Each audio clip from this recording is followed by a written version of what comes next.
In a time where Breath of the Wild is synonymous with The Legend of Zelda, it's easy to forget and overlook the games that got the Zelda series to where it is today. Now with that in mind, does it mean that the older Legend of Zelda entries are no longer relevant or worth your time? Well, certainly not, and while I won't be looking at the oldest games in the series today, I will be looking at the critically acclaimed third entry on the Super Nintendo titled A Link to the Past, which was released in Japan in 1991 and then released to North America and Europe in 1992. Considered to be one of the greatest video games of all time, A Link to the Past was a commercial success with 4.61 million units sold, and a true benchmark of what the SNES was capable of.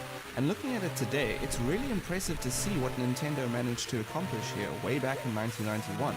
Given the success of the previous Zelda titles, Nintendo were able to dedicate a substantial amount of time and money into the development of A Link to the Past. And you may have noticed that in the beginning of this episode, the developer was listed as Nintendo EAD. Well, that used to be the Nintendo Entertainment Analysis and Development Division, formerly the largest software development division of Nintendo. I guess they really wanted to make sure they got this game right. I mean, hell, they even doubled the standard SNES cartridge size just so they didn't have to make concessions to what they could create. But it gets better. Looking at the world map, you'd be forgiven for thinking that the game world doesn't look that big, with a seemingly similar size to games like Beyond Oasis, but that's just the surface of a much cleverer and more intricate interconnected world design. There is essentially two worlds in A Link to the Past: the standard kingdom of Hyrule or Light World on the surface, and the ominous Dark World that lurks beneath it. Eventually you'll be able to travel between worlds via the magic mirror. In order to fully understand and appreciate the level of complexity and genius that went into the world design, I felt the need to quote the following. This game used a simple graphic compression method on the SNES by limiting the color depth of many tiles to 8 colors instead of the SNES's native 16 color tiles. The tiles were decompressed at runtime by adding a leading bit to each pixel's color index. Storage space was also saved by eliminating duplication. The Light World and the Dark World are almost identical in layout, though using differing texture tiles, and the Dark World exists in the game's ROM only as an overlay of the Light World. Further to that, the game's world and story was fleshed out beyond the intro and game itself, with the inclusion of an extensive backstory found in the instruction manual, written by Yoshiaki Koizumi. This definitely served to immerse players even further into the mythology of The Legend of Zelda. Utilizing a top-down, three-quarter perspective, as was common with many adventure games of that era, A Link to the Past serves as a prequel to the first two games. Once again you play as Link, the last descendant of the Knights of Hyrule, who lives with his uncle to the south of Hyrule Castle. One stormy night, Link is awakened by the telepathic call of Princess Zelda, a descendant of the Seven Sages, who pleads for help and explains that an evil wizard named Agahnim, who plans to release the evil Ganon from the Dark World by breaking the Seven Sages' seal, is holding her captive in the castle's dungeon. After freeing Zelda and with the guidance of an old man named Sahasrahla, Somebody say my name? a descendant of those who forged the Master Sword, the only weapon capable of defeating Agahnim, you are required to find said Master Sword, defeat the evil wizard, and rescue 7 young maidens who are of the same bloodline as the Seven Sages. Once freed, their combined power will break the barrier around Ganon's tower, paving the way to the final confrontation with the big bad himself. Needless to say, most Japanese games undergo changes during the localization process. The degree of these changes is variable, and in the case of A Link to the Past, there were a fair amount. For the North American and European regions, all of the religious and celestial connotations and symbols in the game had to be changed in order to adhere to Nintendo America's guidelines. There are, however, still remnants of this. For example, after rescuing Princess Zelda, you are led to what is quite obviously a Christian-looking chapel, but any actual Christian iconography, such as the crucifix, was removed, and the dialogue of the church's inhabitants was altered as well, removing any religious inference. Changes were also made to the game's narrative within the manual, and the priest Agahnim became a wizard. But undoubtedly the biggest change was the game's subtitle being altered from the Triforce of the Gods to A Link to the Past. In terms of oddities, looking at the official artwork for the game, you will see that Link's hair is portrayed as being blonde. However, in A Link to the Past, his hair is quite clearly pink. There seems to be a lot of debate as to why this was done, there being various theories such as the pink hair being a glitch that was left in the game because Miyamoto thought that it looked good. Kawaii. or that when the hair was made blonde it blended into the background tiles too well.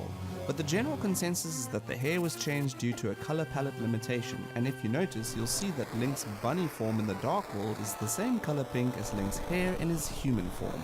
So the theory is that the creators wanted to make the bunny pink, so they used the same color palette for his hair. Unfortunately, this is nothing more than speculation. I was unable to find any official sources that could verify this. Not that anyone really cares anyway. The game's mechanics in A Link to the Past are quite special indeed. The duality of the game world opens up a unique opportunity to incorporate clever puzzles via means of a multi-layered dungeon design. So here's a good example. In the Dark World there is a ladder seemingly leading to nowhere, but climb that ladder to the top and then magic mirror back to the Light World and you'll be at the entrance of a cave previously inaccessible to you, and apart from using this mechanic to access hidden caves and what have you, it's also used to progress the main story, meaning that you will need to go to and from both worlds quite often in order to progress through the game effectively. So you need to be equally clever with how you approach problems in A Link to the Past. It's genius, and it keeps things interesting because there is a lot of exploring to do. I cannot overstate this enough. I mean, at this point I had only freed 2 of the 7 maidens and had already clocked up nearly 8 hours of gameplay. Numerous denizens populate both worlds, and while some are just standard NPCs with a few lines of text, there are plenty who have stories and offer rewards if you help them, and some of these rewards are invaluable, such as the Flute Boy's Duck, which allows you to fast travel throughout the Light World. There are a lot of secrets and side quests to be found in A Link to the Past, and I would expect no less from an action-adventure game such as this. It's a pity Beyond Oasis couldn't follow suit, as side quests offer a nice departure from the main quest, usually rewarding players with valuable items or treasure, and needless to say, they also serve to engross players even further into the game world. The controls have also been significantly improved upon since the first game, and even performing an action as simple as running is a delight. I mean, just look at him go. It's just so much fun to control Link. He's fast and responsive, and combat is equally enjoyable. The tight controls mean you don't get caught off guard when trying to perform certain attacks, but of course you still need to be careful as a lot of the enemies can be quite wily. But that's what your trusty shield and sword are for, and needless to say, there are several weapon upgrades and plenty of items to find. Obtaining the Master Sword allows you to progress through the game quite significantly, as the Fighter's Sword, the first sword you obtain given to you by your uncle, is incapable of breaking the lightning lock that Agahnim placed across the entrance of Hyrule Castle. That is incorrect. I placed the lightning lock across the entrance of the Hyrule Castle tower. There are a couple more swords to find in the world and numerous items that you will collect during your journey, such as the flute, magic hammer, and ice wand, to name a few.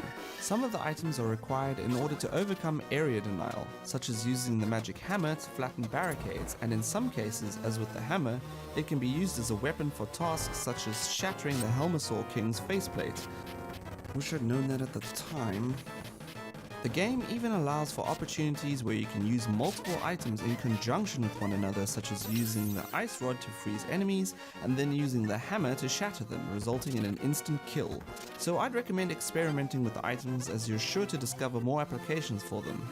A Link to the Past just continues to surprise me. I mean, initially I just thought the game centered around collecting the 3 pendants, getting the Master Sword, and defeating Agahnim and Ganon. Boom, done. Next game. Was I wrong? Once you have that magic mirror, the game really opens up, and if you thought that the journey to find the 3 pendants and the ensuing battles at each of the 3 dungeons that held them, namely East Palace, Mountain Tower and Desert Palace, were a challenge, don't worry, because you still have 7 maidens to rescue from 7 different dungeons, and each of these dungeons is protected by a powerful boss. The graphics in A Link to the Past are pretty spectacular, for more reasons than one would think, in my opinion.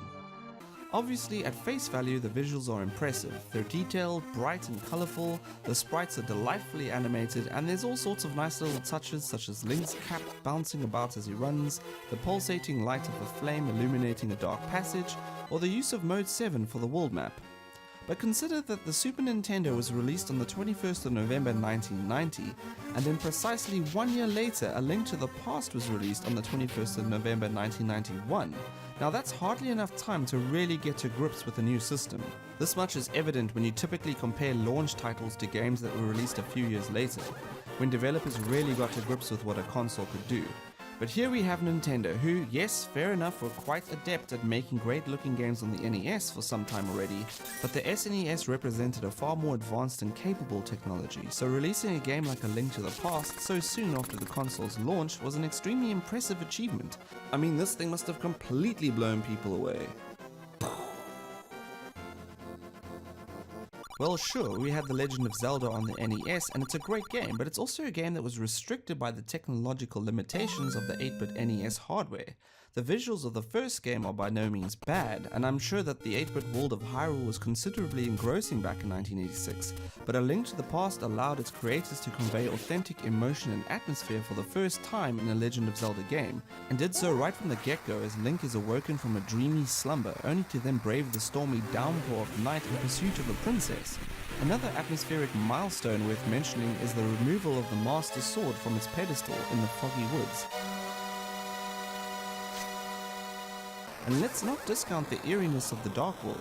The sheer amount of atmosphere and personality that dominates every facet of this game truly makes it an unforgettable experience, especially when you consider that A Link to the Past is the game that subsequent Legend of Zelda titles are measured upon, even today.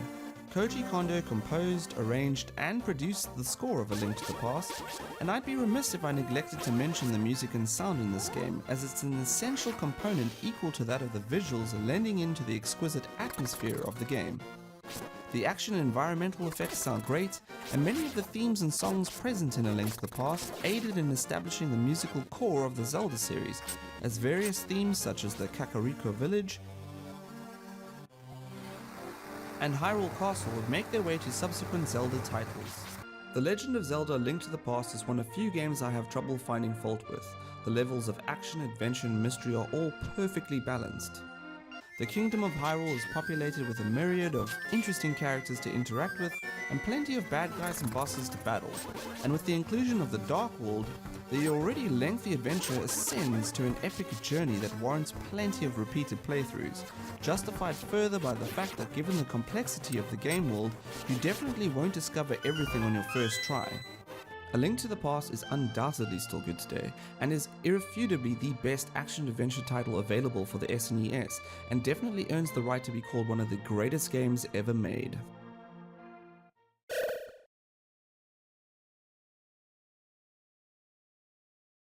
Well, that's it for this week. As always, thank you for watching. If you enjoyed this video, then please give it a thumbs up, leave a comment below, and most importantly, subscribe. Until next time, cheers!